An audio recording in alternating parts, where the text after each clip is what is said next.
কোরআনে কারিমে আল্লাহ সুবহানাহু ওয়া তাআলা যুগে যুগে বিভিন্ন নবী রাসূল এবং নেককারদের অনেক দোয়াকে উল্লেখ করেছেন। সে সমস্ত দোয়া আল্লাহ সুবহানাহু ওয়া তাআলার কাছে পছন্দ হয়েছে, সেজন্য আল্লাহ সুবহানাহু ওয়া তাআলা সেগুলোকে কোরআনের অংশ করে দিয়েছেন। আর সেসব দোয়া থেকে আজ এমন 3টি দোয়া আপনাদের সঙ্গে শেয়ার করতে চাই, যেই 3টি দোয়া আল্লাহর 3জন নবী আল্লাহর কাছে 3টি পৃথক সময়ে পেশ করেছিলেন, এবং সেই 3টি দোয়া উল্লেখ করার পর আল্লাহ সুবহানাহু ওয়া তাআলা কোরআনে কারিমে আমাদেরকে জানিয়ে দিয়েছেন যে তার প্রত্যেকটি দোয়াকে আল্লাহ সুবহানাহু ওয়া তাআলা সঙ্গে সঙ্গে কবুল করেছেন, মঞ্জুর করেছেন। মজার বিষয় হলো সে দোয়াগুলোর প্রত্যেকটি দোয়া হলো একেবারে জীবন ঘনিষ্ঠ, আমাদের জন্য অত্যন্ত প্রয়োজনীয়, নিত্যদিনের প্রয়োজন যে সমস্ত দোয়া, সেসব দোয়াগুলোর ভিতরে এই দোয়াগুলো রয়েছে। আর সেই 3টি দোয়ার প্রথম দোয়াটি হলো আইয়ুব আলাইহিস সালামের দোয়া।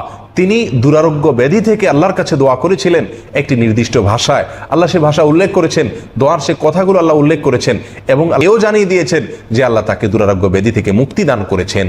অর্থাৎ এই দোয়া আল্লাহর কাছে গৃহীত, মকবুল, মঞ্জুরকৃত দোয়া, এটা আল্লাহ তাআলা জানিয়ে দিয়েছেন আমাদেরকে। দ্বিতীয় দোয়াটি ছিল বিপদ আপদ থেকে মুক্তি লাভের জন্য, আর সেটি করেছিলেন আল্লাহ নবী ইউনুস আলাইহিস সালাম। মাছের পেটে গিয়ে তিনি দোয়া করেছিলেন, আল্লাহ সুবহানাহু ওয়া তাআলার কাছে সেটা খুব পছন্দ হয়েছে, এবং আল্লাহ তাআলা আমাদেরকে জানিয়ে দিয়েছেন যে সেই দোয়ার পরে আল্লাহ তাআলা তাকে বিপদ থেকে উদ্ধার করে দিয়েছেন। আর 3 নম্বর যে দোয়াটি, সেটি হলো আল্লাহ নবী জাকারিয়া আলাইহিস সালামের, তিনি নিঃসন্তান হওয়ার যে সমস্যা, এই সমস্যার, সন্তানহীনতার সমস্যা দূর করার জন্য আল্লাহর কাছে দোয়া করেছিলেন, আর আল্লাহ সুবহানাহু ওয়া তাআলা সেই দোয়া কবুল এবং মঞ্জুর করেছেন, আমাদেরকে জানিয়ে দিয়েছেন যে সঙ্গে সঙ্গে তাকে সংবাদ দেওয়া হয়েছে একটি নেক সন্তানের।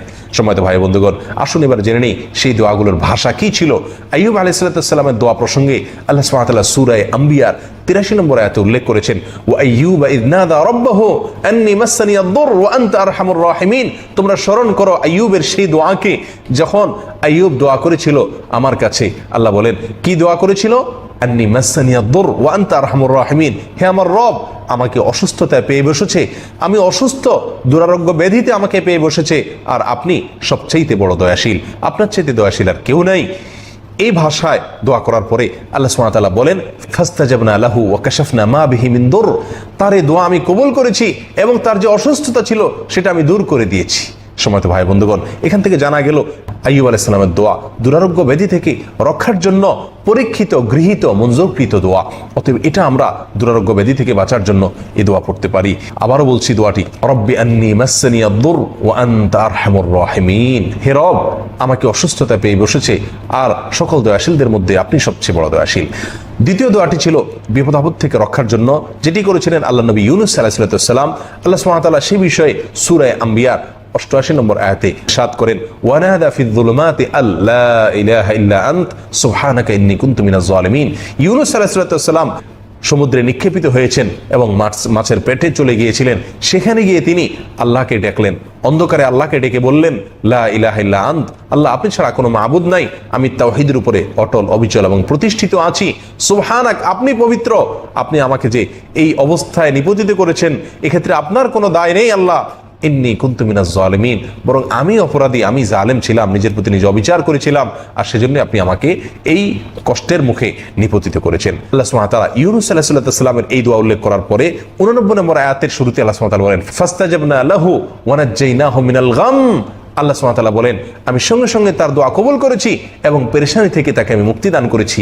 এবং এখানেই শেষ নয়, আল্লাহ বলেন, ওয়া কাযালিকা নুনজিল মুমিনিন, আর একইভাবে ঈমানদারদেরকে যুগে যুগে তাদের বিপদ আপদ, পেরেশানি এবং মুসিবত থেকে আমি উদ্ধার করব। এইভাবে তারাও যদি আমার কাছে এভাবে কায় মনোবাক্যে এই দোয়া করে, আমি তাদেরকে উদ্ধার করব। এই জন্য নবী সাল্লাল্লাহু আলাইহি ওয়াসাল্লাম হাদিসে ইউনুস আলাইহিস সালামের এই দোয়াকে বিপদ আপদ থেকে উদ্ধারের জন্য বিশেষ পড়ার জন্য নির্দেশ করেছেন, নির্দেশনা দিয়েছেন।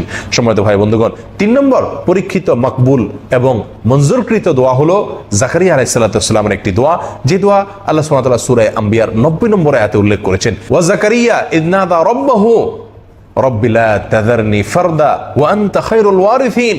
জাকারিয়া ইসলাম যখন আহ্বান করেছিলেন, ডেকেছিলেন আর তার রবকে, ডেকে বলেছিলেন, রব্বি লা তাযারনি ফারদা, হে আমার রব, আপনি আমাকে একা একা ফেলে রাখবেন না, আল্লাহ আপনি আমাকে একা একা ফেলে দিবেন না, আল্লাহ আমাকে নিঃসন্তান রাখবেন না, ওয়া আনতা খায়রুল ওয়ারিসিন, আর আপনি হলেন উত্তম ওয়ারিস।